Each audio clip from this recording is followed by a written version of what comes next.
sinned against you, my Lord. You know, I've owned 3 different jets in my life, and used them and just burning them up for the Lord Jesus Christ. We are believing for 200,000 people to give contributions of $300 or more. You're standing in a mega church. Thousands of people cheering like it's a rock concert, hands raised, wallets open, showering you with cash just for stepping through the door.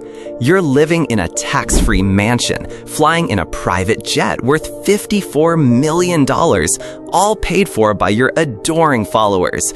No IRS breathing down your neck, no pesky regulations, just pure, untaxed profit. This isn't a fantasy, it's the reality for some of the world's slickest preachers. How did they pull it off? Welcome to the wild world of the business of religion, where faith meets fortune. But how did this divine hustle get so big? And what's the secret sauce keeping those donations flowing? Will Durant, a philosopher, spent his life unpacking the big ideas that shape humanity. His book, The Story of Civilization, deep dives into why we do what we do. Durant saw religion as more than rituals or gods. He called it a tool to help people tolerate life, giving them hope to face reality's rough edges. And that's the first key to this business. It's not about selling sermons or stained glass vibes. It's about selling hope, community, salvation, stuff that hits people right in the soul. Since humans first feared lightning or death, we've craved answers to life's big questions. Religion delivers, and smart operators know how to package that primal need into a money-making machine. But to really get why this works, we need to look at the customers who keep the cash coming. Religion's customers aren't just people in pews. They're some of the most dedicated fans any industry could dream of. Why? Because faith taps into our deepest instincts. Whether it's fear of the unknown, guilt over past mistakes, or a longing for meaning, religion offers a fix. Take a single mom working 2 jobs, or a guy who feels lost in a chaotic world. They're not just buying a Sunday service, they're buying a lifeline. Churches know this. They create communities where people feel seen, loved, even saved. And when you're selling something that feels like it saves lives, people don't just pay, they overpay. In 2019, the BBC reported on churches where members literally crowded the aisles to stuff cash into pastors' hands. That kind of loyalty, it's worth billions. But there's a trick to turning that loyalty into cold, hard cash, and it's got a name. The prosperity gospel. The idea that the more you give to God, or, His representatives, the more blessings you'll get back. It's like a spiritual slot machine. Drop in $1, pull the lever, and wait for miracles. Televangelists like Kenneth and Gloria Copeland have built empires on this. Their follower, Bonnie Parker, was so convinced that donating to their ministry would cure her cancer, she gave everything she had. Spoiler, it didn't work out like she hoped. But the Copelands, they're flying private jets and living in mansions.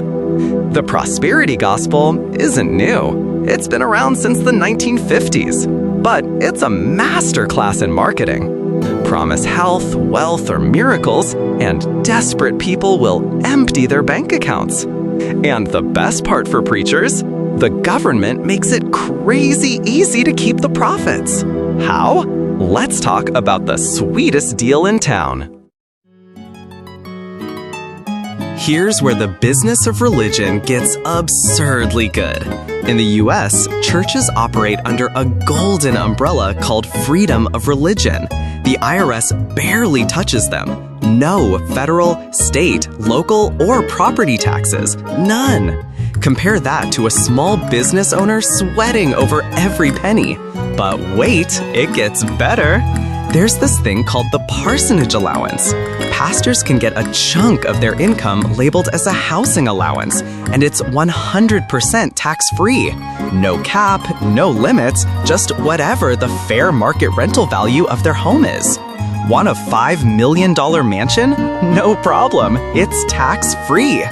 The IRS doesn't even dig into church finances the way they'd grill a regular business. The Federal Trade Commission, they're not knocking either. This hands-off approach lets some pastors live like kings while their followers ride the bus. But how do you actually start this gig? It's easier than you think. Starting a church isn't like launching a tech startup. The IRS keeps the definition of a church so vague, you've got wiggle room to get creative. Stick with something mainstream like Christianity or Mormonism to avoid raising eyebrows. The goal? Get people in the door.